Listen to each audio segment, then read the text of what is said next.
Hi, I'm Danielle with the Quidditch Post, and today we're talking with Ben Reuling about the upcoming MLQ Championship. Ben is the head coach and beater for the Salt Lake City Hive. They are entering the championship weekend with a 7-2 record, meaning that they placed second in the West Division. So Ben, thank you so much for joining us today. Thank you for having me.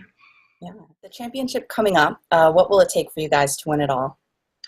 Well, I mean, we're going to be playing, some of the best teams in the nation. The fact that we're going in at position at pot 2 means that without a doubt, even day 1, we're going to be playing a top 4 team, theoretically. I mean, so we're super excited, but that means that we have to take every single practice, every single conditioning drill, and we have to show our best, put our best foot forward on Saturday, because we're not playing against people that we can take lightly. None of the teams that are showing up are going to be an easy match. So we just got to remember everything we've learned over the whole summer and make sure that we come out and play our best. You guys haven't played a competitive series since June. So how do you think that layoff will impact your team and your performance? So it's been kind of tough not having a full-speed game against another team for that long, but we've kept ourselves busy by doing a lot of scrimmages and encouraging a lot of full contact, full speed play just in practice. The benefits that we did have is we had a lot of time to train on fundamentals. We got a lot of work on the finer points of the game.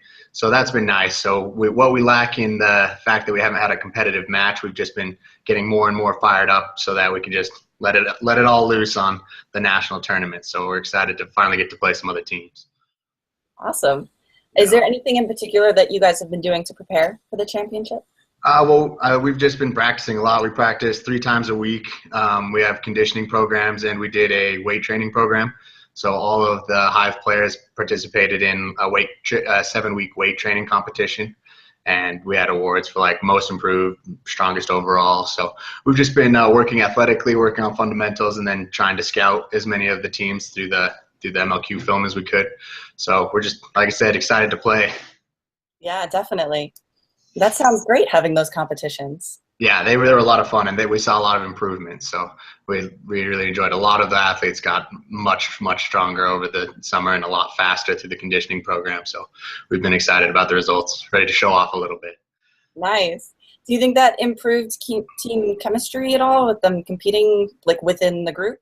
Oh, absolutely, yeah. A big motivator for our team this whole summer has been competition. I mean, we obviously play as a team, as a Hive. We like to be as a collective, but to get better throughout the team, we have a lot of competitions, a lot of races, a lot of 1v1s. So we really like the competitive drive, and MLQ's been really good at fostering that kind of mentality. So the Hive has just really latched on to that and have used it to improve dramatically over the summer. Was it difficult selecting your roster for the tournament? It's always really difficult selecting the roster.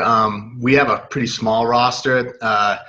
The amount of players we're actually going to bring in at nationals is around 22. So with the injury reserve, we're actually going to be able to bring all of our players, which we're excited about. But I mean, even just anytime you have to just choose 21, the whole season, every single one of my players has been coming 3 times a week and putting in tons of work. So I've got a lot of talented athletes. So it is difficult, but we're lucky with the injury reserve. We're actually bringing the whole house. So that's exciting. With 4 wins and as many swim games, do you think your seeker game will benefit you at the championship? I would say we have 2 of some of the most talented seekers. We've got Edgar Pavlovsky and Dan Howland, and we rely on them a lot. They have shown consistently that they can catch against very, very good snitches. So we love the snitch on pitch game. If we're in range and snitch on pitch, we've practiced for that, we've trained for that, and so we really enjoy snitch on pitch, that part of the game. So it's nice to have good seekers. A lot of the teams that have fed into the Hive have had really, really good beaters and chasers and haven't had good seekers. So one of the great things about all the Utah teams coming together is that we finally got that key piece. So now we kind of have a much more well-rounded team in terms of positions. Is there a team that you're looking forward to playing in either pool play or bracket play? We're really, really excited to play Night Riders. We'd love to play them. We'd love to play Austin. We'd love to play Indianapolis. We're really excited. Like I said, it's been so long since we've had a tournament. We're really excited to play any MLQ team. But the big heavy hitters that you hear about a lot, that get talked about a lot, that have gotten talked about because they win, those are the teams I'd love to see, any of those teams, day one or day two. I mean, by day two, you're bound to see those teams. But yeah, I mean, MLQ is awesome. Like I said, there's really no bad team that's coming, so we're going to enjoy every game. But those heavy hitters that you hear about a lot, that have a lot of Team USA players and stuff like that, we're really, really excited to go up against them. Do you feel that there are any of your team's players who maybe don't get the recognition that they deserve?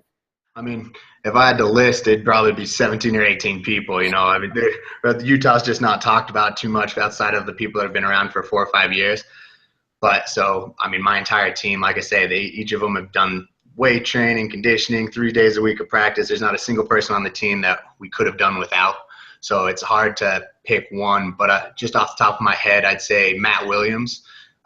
George Williams' brother, he's one of our top chasers. He's one of our highest scorers. He's a fantastic chaser. He does very, very well on defense, one of our point defenders. And he doesn't quite get a lot of media coverage, but he's definitely one of our more talented and veteran athletes. But like I said, the entire team wouldn't be able to get to where we are right now without him. So I could list the entire roster for you on that one. Well, that's great. I wish you guys all the luck at the championship weekend. Well, thank you so much, and we appreciate the interview. Yeah, absolutely. Thanks for doing it with us. All right. You have a great day. You too. Thanks.